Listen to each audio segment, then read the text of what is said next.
What's up, everybody? So today I'm going to talk about a sort of touchy topic with coaster enthusiasts, especially with diehard Hersheypark enthusiasts such as I. Should Wildcat get the RMC treatment, or should it remain as it is? So really, I think it's more of a subjective topic, really. There's many people out there who think that Wildcat is a terrible coaster and Hersheypark absolutely needs to give it the RMC treatment.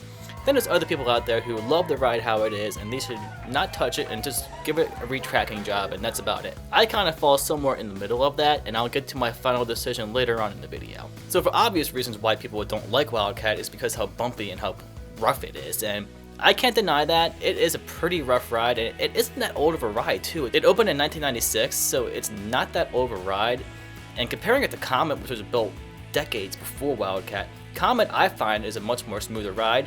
Even though Comet is still kind of bumpy in itself, comparing it to Wildcat, it's a lot smoother than Wildcat.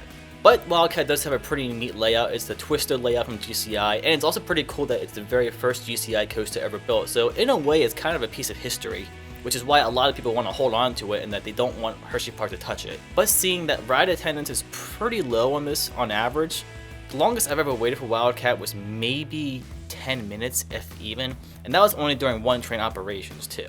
But one thing I do want to mention though is that while it may be a good idea for Hersheypark to RMC Wildcat, I don't see it happening for a few years. Mostly because when I was there during Christmas Candyland last year, I noticed that they had changed the main sign for it. And also they're doing some retracking work during the off season too. So given that they're doing retracking work right now and that they put a new sign at the entrance, that tells me that they have no intention of changing the ride anytime soon. But that does not mean that it's not impossible a few years down the road. And while RMC may be the hottest manufacturer in the industry right now, and that's the one manufacturer that every park must get in their lineup, I really can't see Hersheypark choosing RMC to convert Wildcat to a hybrid coaster if they decided to do that. Hersheypark has a history of adding prototype models or the first of its kind type of coasters in their lineup. Some good examples would be, first of all, Wildcat. That was the very first GCI, so you're bringing in a brand new manufacturer, and this is the very first coaster, and you're letting them build something into your lineups. Also, Super Duper Looper had the very first loop on the East Coast.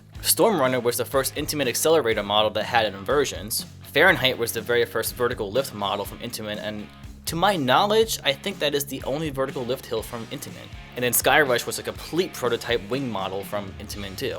So Hersheypark is not afraid to add prototypes or first of its kind coasters to its lineup and taking a risk with these new models and just using that to make the ride kind of stand out in a way, and I would say that it's worked for a lot of the coasters in the past. So seeing that Hersheypark likes prototype models, and seeing from 2019 IAAPA that GCI just announced their iBox hybrid track prototype model. They haven't said when this is going to be available yet, but we do know that GCI is looking to do similar work to what RMC is doing currently.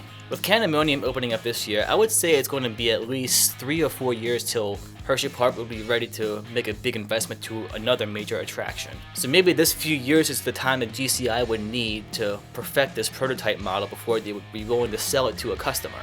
And what better pick for your very first conversion to be your own very first coaster for GCI?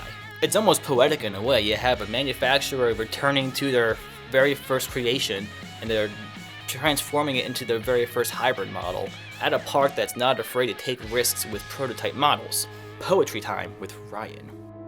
A craftsman returns to his first, only to find it's gotten worse. Back here with a sharper mind, brings new life with a new design. At a home wanting new status is the birth of the vicious Iron Cat. Okay, enough poetry for one day. And yes, I do believe that if they decided to convert Wildcat into a hybrid, that they would call it Iron Cat. It's just the most fitting name for it. I mean, maybe they'll come up with a more creative name, but that's just what makes the most sense to me. And again, we don't know when GCI is going to be ready to produce their iBox model, but just looking at pictures from what we've seen at IAAPA, and sadly I don't have any photos from IAAPA because I wasn't at IAAPA, and I'm not about to show other people's pictures on my own videos and my own content. I'm very particular about that. I don't like showing other people's content on my own content. Even if I give them the credits for it, I still am weird about that, so I stick to just my own original content. So sadly I don't have any pictures of the new iBox to show to you guys, but if you go on Instagram or any social media to look up GCI IAAPA 2019, you'll find their new hybrid iBox model. So what do I think Hersheypark should do with Wildcat? Should they convert it to a hybrid, or should they leave it untouched and just keep retracking it? While it pains me to say it, and as much as I love Wildcat, I do think a few years down the road that something needs to be done to Wildcat. First of all, it's outdated. As much as I hate saying it, it simply is. It's outdated, and it's going to keep getting rough. You can retract it as many times as you want. That's only going to buy you a few years until it starts to get rough again. So they're going to be dishing more and more money into this thing. But a hybrid conversion doesn't cost that much. At least it doesn't cost as much as building a brand new coaster from the ground up.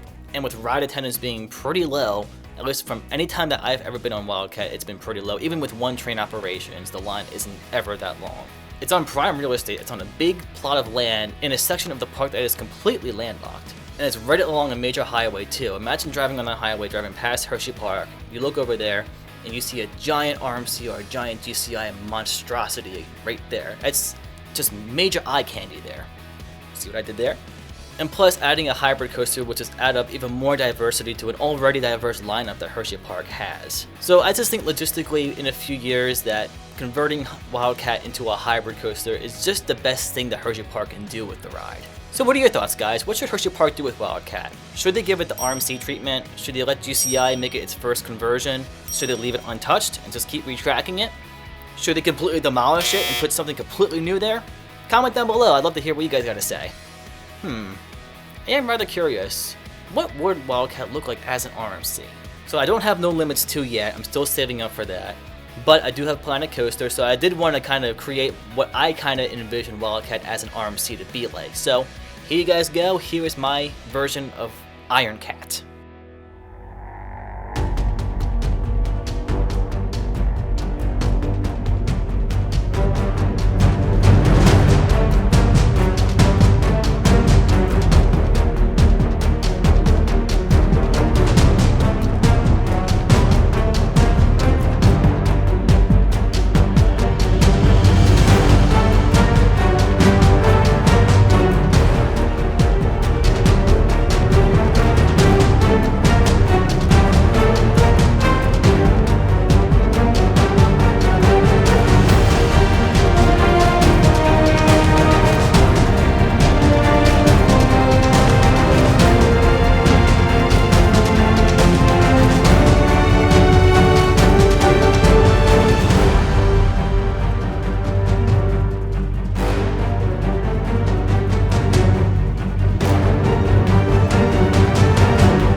Well, there you have it. There's my version of Iron Cat.